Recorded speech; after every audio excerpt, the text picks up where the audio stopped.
Good afternoon, everyone, or morning, if depending on where you're tuning in from. It is still morning here in beautiful Eagle, Idaho. So welcome. My name is Samuel Wonacott, and we're going to be talking about recall elections today. Every year, we release a report, a mid-year report, looking at the trends and highlights in this year's recall elections. We're going to be going over the details of that report with my colleague, Vanden. And along the way, we'll provide a summary of recall efforts around the country and take a deep dive into some of the year's most watched recall elections. And we'll also take a look at school board recall elections and efforts in particular and discuss our weekly education-related newsletter Hall Pass. So with that, let's dive right in. How are you today, Caitlin? I am not bad. Can't complain. It's really hot here in Pennsylvania. Well, sorry to hear that. Okay, well, yeah, let's go ahead and let's just start with the basics. So we define a recall as the process by which citizens can remove elected officials from office before their term is completed. Can you give us a brief summary of the various types of recalls people might encounter and just talk a little bit about which states allow for them? We know that not all states do allow for political recalls. Yeah, so it's definitely pretty varied by state. Different states kind of handle recalls differently. In some states, you can kind of recall any office. So like Michigan's one of them. In other states, there's only specific offices that you can recall. In only 20 states can you recall a governor. Some states require specific grounds for a recall, so you can't just say like, I don't like this person, I'm gonna start a recall petition. The grounds for recall is gonna vary by state. But an example would be that in Kansas, you either need a conviction of a felony, misconduct in office, or a failure to perform duties as prescribed by law. So if a recall petition is started and is found to not be in one of those categories, you can't have a recall. So in addition to the different types of offices and like processes for starting a recall, there's also a lot of different ways to kind of carry it out. So in some states, you'll have just a petition. In some states, it needs to be proved in a court, usually if there's a grounds, and then there'll be a petition. And if the petition hits the minimum number of signatures required, which is going to vary vastly based on the area the office covers, so that could be like, they need to gather 15 signatures, or it could be like 500,000. So if the recall progresses from the petition stage, so the recall supporters gather enough signatures, it's submitted, and if it's a state that requires grounds, the grounds are found to be valid, then it will move on to a recall election. And then within an election, there's a lot of different ways that states choose to carry out their recalls. So in some states, the recall election will look pretty much like any standard election with the current office holder listed against a potential replacement candidate. So it'll say like John Smith and John Doe, and John Smith is the office holder and John Doe is the potential replacement, and you just vote for whichever one you want. In other states, it's 2 questions. So there'll be one question of, do you want to recall John Smith? Yes or no? And then there'll be another question that is, do you want John Doe? Do you want Sarah Smith, etc.? There are other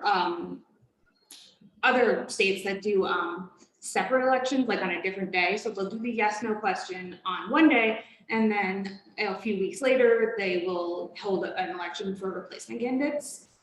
And then still other states don't hold elections for replacement candidates, so they'll only hold the election for the yes/no question. So do you want this office holder recalled? And then the replacement would either be appointed, sometimes it's selected by the other board members, sometimes it's appointed by the mayor, and sometimes it's not filled at all. Like if the regular election is kind of imminent, they might choose just to leave the position vacant for a few months.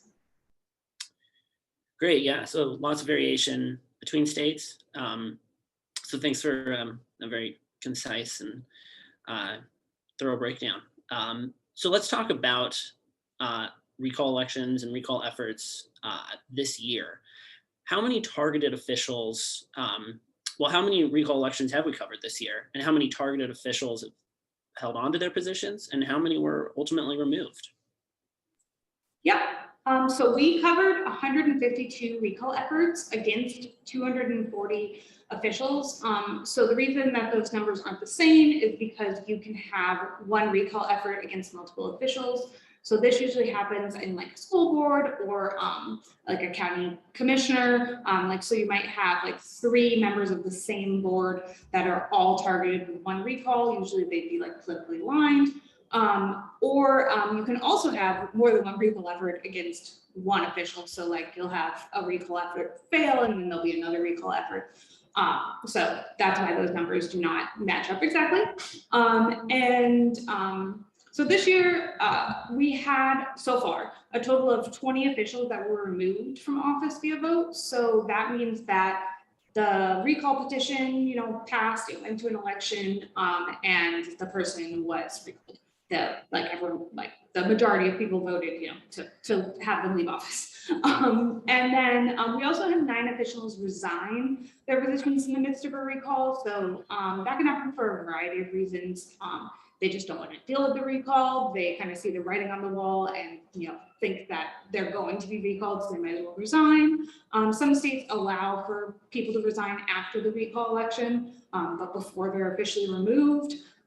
So those people, I guess, were kind of like technically not recalled, but they were, they left office during the process of the recall.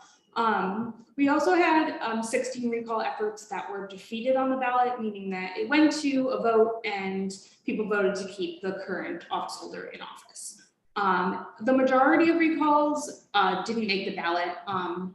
So we had 110 recalls that didn't make the ballot, again, out of 152 recall efforts. And the reason that is because recall supporters usually have failed to get enough signatures. So a lot of times they either will find a number of signatures invalid, like they weren't in the right district, or the recall supporters just don't get enough signatures, or maybe they give up the effort after they realize how much work it is to get 100,000 signatures or something like that. So that's kind of the vast majority of where recalls ended up this year and previous years.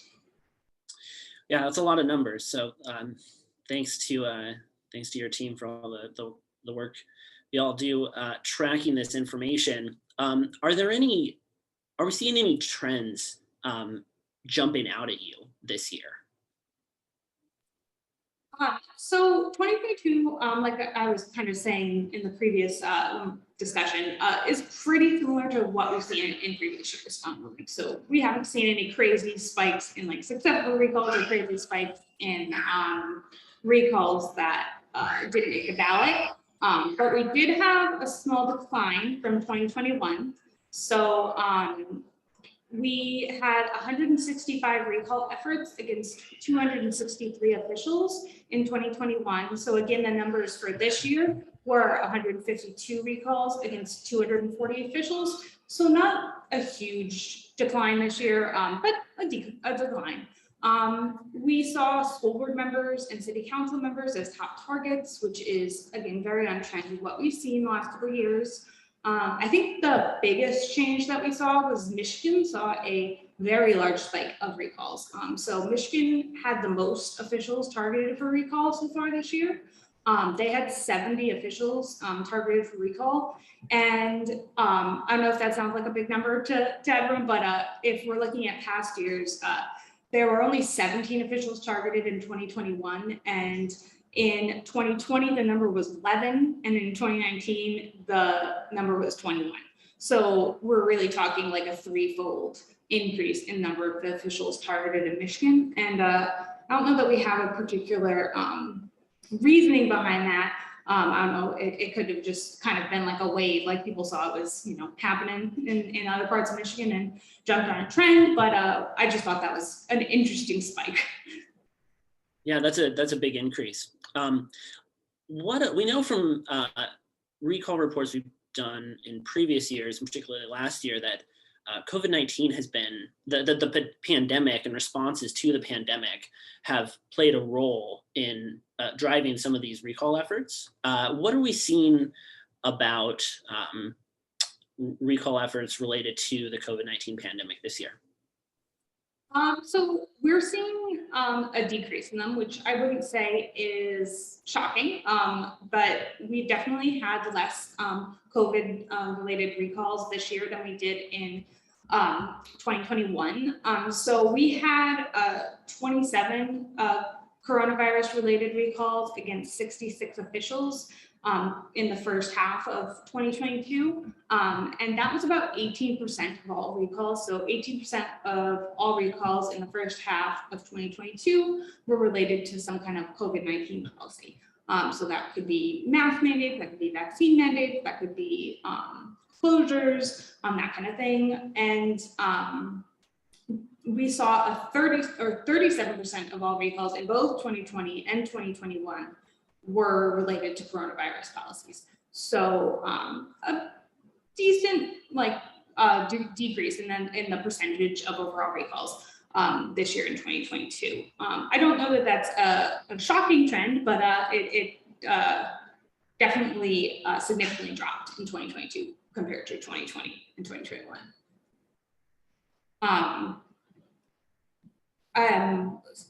Sorry. I did want to ask, so for COVID-19 policies, they've been particularly contentious in school boards across the US. I think we've noticed a trend of an increasing number of candidates per seat in school board elections. Sam, can you tell us a little bit about school board recall efforts? Are we seeing similar shifts in an increase in school board recalls, or what's going on in the world of school boards? Yeah, well, as you mentioned, school board recall efforts have been a big part of our recall reports the last couple of years. This year, for the second year in a row, school board members are drawing more recall petitions than against any other group of officials. So in 2021, we saw a total of 237 school board members face recall campaigns out of about 545 total officials. And at the midway point in 2021, we had tracked 126 school board officials named in recall efforts. And so far this year, we've counted 80 school board members named in recall efforts. And as you can see in the chart, the campaigns against school board members or school board members are garnering the most of these campaigns. 80 school board members out of the 240 total officials, yeah? Yeah, so out of the 240 officials that we've tracked recall efforts against this year. So basically school board members have made up about 33% of all officials targeted by recall efforts this year. Similar to last year, city council members made up the second most targeted group of officials, and we tracked 77 city council members, or about 23% of all officials named in recall efforts. Can you talk a little bit about which states allow school board members to be recalled? I think it's not every state. Is that accurate?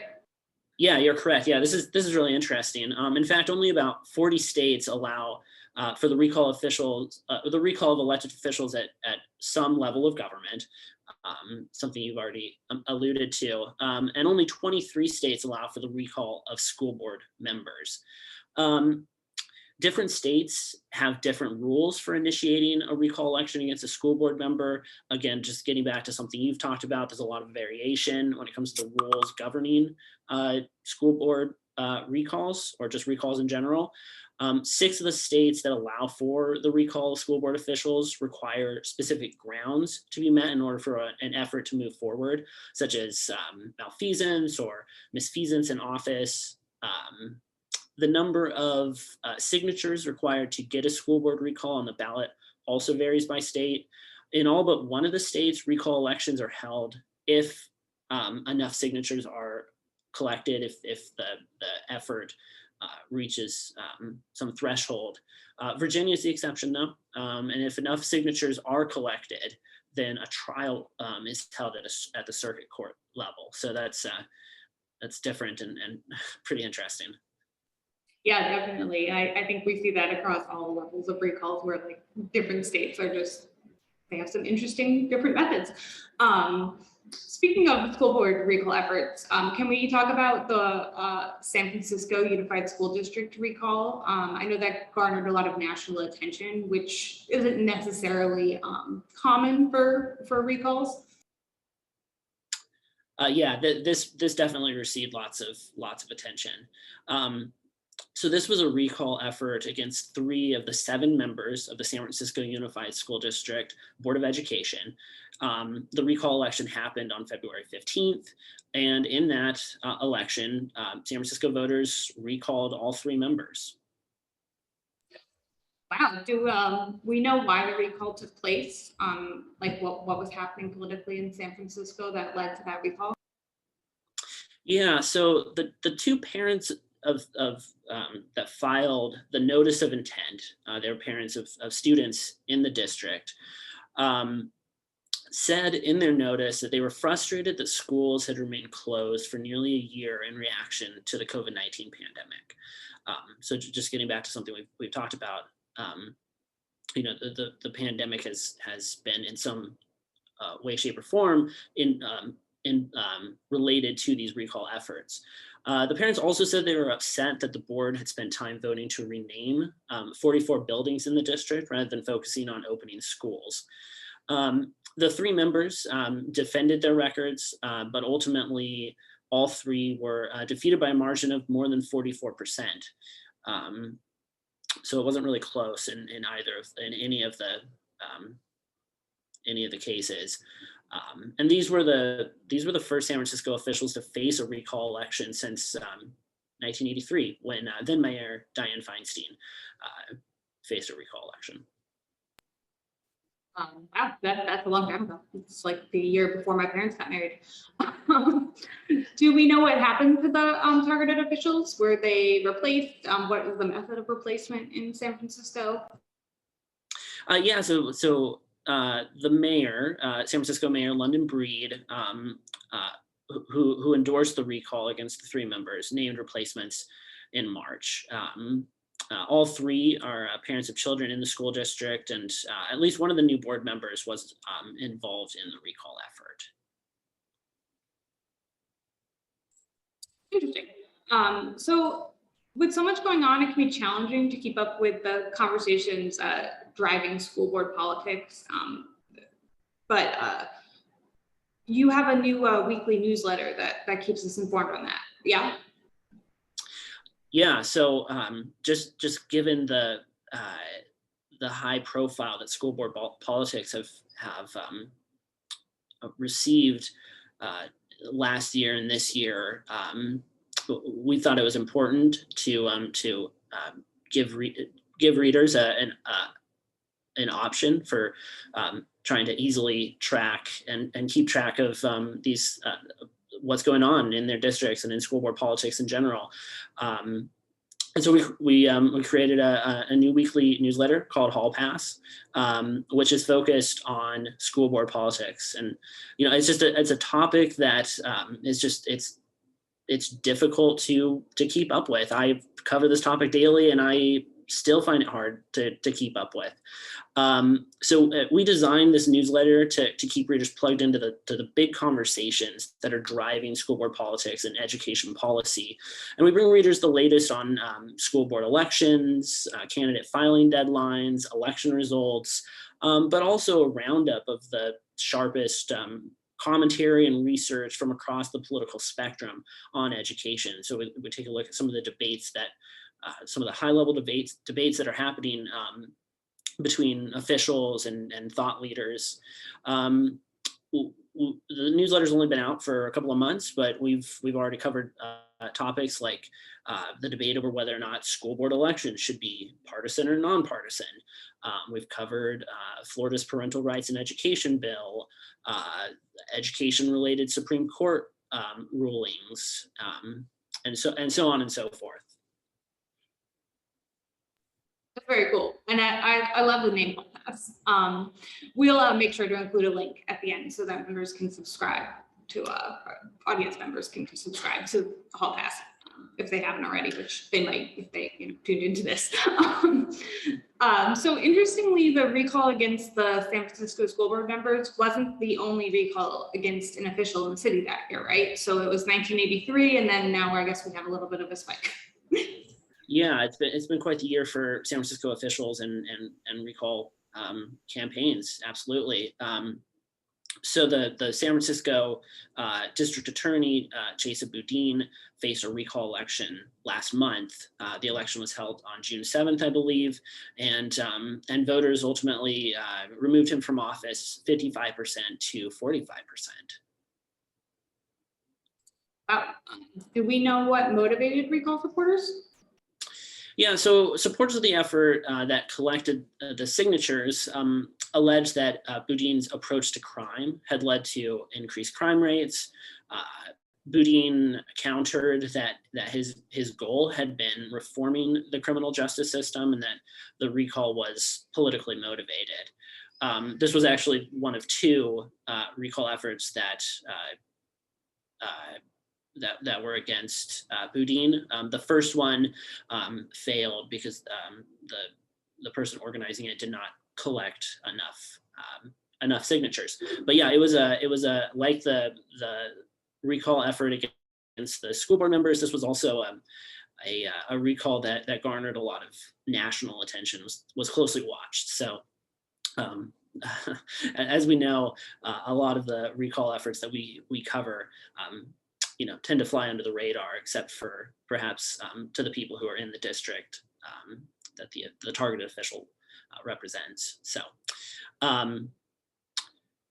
yeah, let's see. I think that we've reached the end of the slides, and this has been a really interesting conversation. I'm already excited for our year-end recall report to see how these numbers look at the end of the year and how we compare them to how the numbers looked in previous years. So to the audience, just to get ready for that, because we will have more information about that probably sometime at the start of next year. So before we wrap up, I think we have a few reader submitted questions, and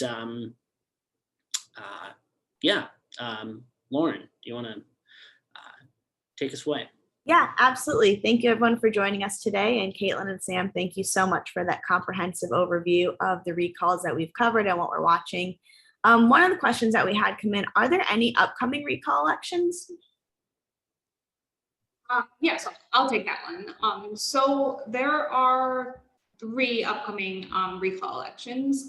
We have 2 on August 9th and 1 in November. So the August 9th are a mayor in Minnesota and a township supervisor in Wisconsin. So those are both August 9th recalled. And then there's also a township supervisor in Maple Valley Township, Michigan, which will be on November 8th. So 3 total.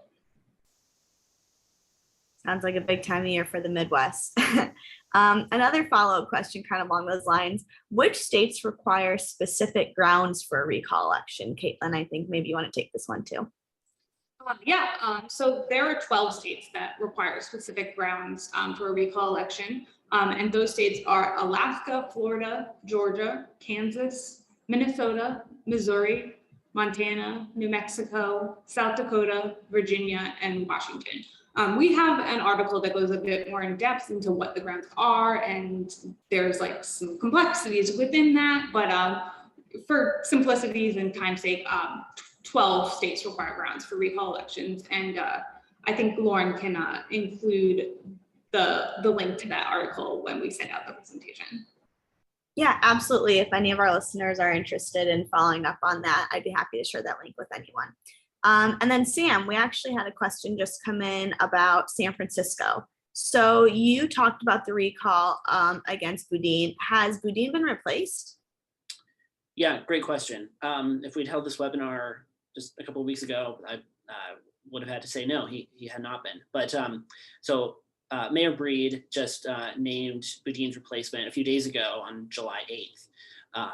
His replacement is Brooke Jenkins, who previously worked under Boudin in the DA's office. She began working there in 2014, but she quit her position in the DA's office in 2021, I believe, to work on the recall. So she's been a critic. She was a critic of Boudin's for some time. Jenkins has said that she plans to run in November in a special election. Right now, it's just an interim appointment. So she'll need to, so if she wants to continue serving in that capacity as the DA of San Francisco, she'll need to run in a special election in November to fill out the rest of Boudin's term, which was scheduled to end in 2023. And I should note that Boudin has not ruled out also running in the special election in November or coming back to run in the regularly scheduled election next year. So we'll see how all that unfolds.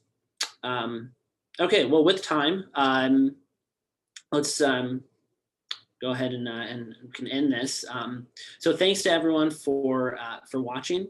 A big thanks to Lauren, who you just heard, our communications associate, for the beautiful presentation that really made this briefing. We touched on a lot of topics today, so if you have any questions, feel free to email editor@ballotpedia.org, and we'll be sure to get you an answer just as quickly as we can. If you're registered for today's briefing, we'll send you a YouTube link to a recording of it if you'd like to share with friends or post on social media or watch again. I also want to remind the audience members that we here at Ballotpedia rely on donations for everything that we do.